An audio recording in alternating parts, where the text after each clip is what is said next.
آج ہمارے دل و دماغ اور ہماری زبان پر صرف ایک سوال ہے کہ علماء کرام ہمارے ساتھ کیوں نہیں نکلے، بالخصوص ڈاکٹر صاحب کو نکلنا چاہیے تھا۔ آئیں ذرا ماضی کے اوراق پلٹتے ہیں۔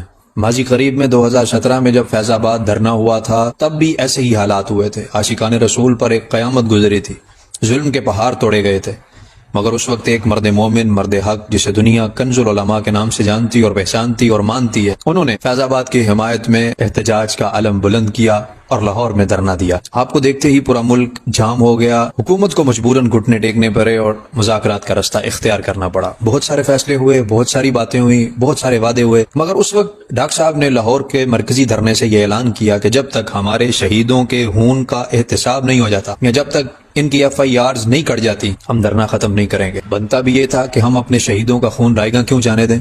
بہرحال وہ مذاکرات طے پا گئے، معاملات طے پا گئے، فیض آباد کا دھرنا ختم کرنے کا اعلان ہو گیا اور لاہور کے دھرنے سے لا تعلقی کا اعلان کر دیا گیا۔ وہ کنز العلماء جنہوں نے فیض آباد کی حمایت میں سڑک پر نکلنے کا اعلان کیا، انہیں تنے تنہا سڑک پر چھوڑ کر ہمارے تحریکی بھائی گھر چل دیے۔ ہم جانتے ہیں کہ اس وقت ہم جس کرب سے گزر رہے ہیں وہ انتہائی سخت ہے، ہمارے پاس لفظ نہیں ہے، ہم پچھلے تمام ماضی کی تمام تر معاملات کو بھول کر آگے بڑھنا چاہتے ہیں، مگر میرے دوستوں، میرے بھائیوں، ذرا 2 منٹ رک کر تحمل مزاجی سے آنکھیں بند کر کے سوچو تو صحیح، کہیں ہم نے اپنے علماء کا اعتماد کھو تو نہیں دیا؟ ہم نے وہ جو لا تعلقی کی تھی، آج ہمیں اس کی سزا تو نہیں بھگتنی پڑ رہی؟ میں پچھلے کئی دنوں سے 8 اکتوبر سے جب سے یہ معاملات شروع ہوئے ہیں، اس معاملے کے اوپر بڑی گہری نظر سے سارے معاملات کو دیکھ رہا ہوں، رابطے میں ہوں، رابطہ کر رہا ہوں، رابطہ لے رہا ہوں۔ میں نے TLP کے دوستوں سے یہ بات کی کہ میرے بھائیوں، اس وقت کی سب سے اہم ضرورت اتحاد ہے۔ اپنے سٹیج سے ڈاکٹر صاحب کو صدا دو، ان کو بلاؤ، بزرگوں کے پاس مشکل وقت میں جانا چاہیے اور مشکل وقت میں بڑوں کے سہارے سے چلنا چاہیے۔ اگر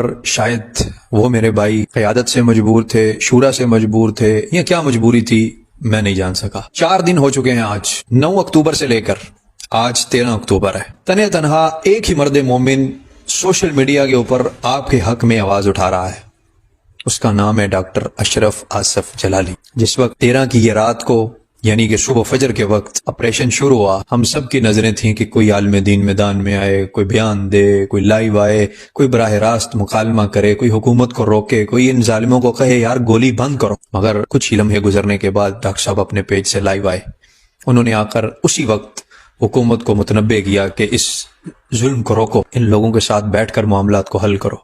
اس سے پہلے بھی ہر روز ان کی پوسٹیں آ رہی تھی، وہ مذمت بھی کر رہے تھے، حکومت سے التجا بھی کر رہے تھے، مگر میرے بھائیوں، میرے دوستوں، ہم نے اس شخص کو بہت درد دیے ہیں۔ ہمارا وتیرہ پتہ کیا ہو چکا ہے؟ وہ پنجابی کی ایک کہاوت ہے کہ زندیاں نو ڈانگاں تے مویاں نو بانگاں۔ قبلہ خادم حسین رضوی صاحب تھے نا، جب یہ حیات تھے، تو آج یہ جتنے لوگ ان کی تعریف کر رہے ہیں نا، یہ ان کی زندگی میں ان کے خلاف تھے۔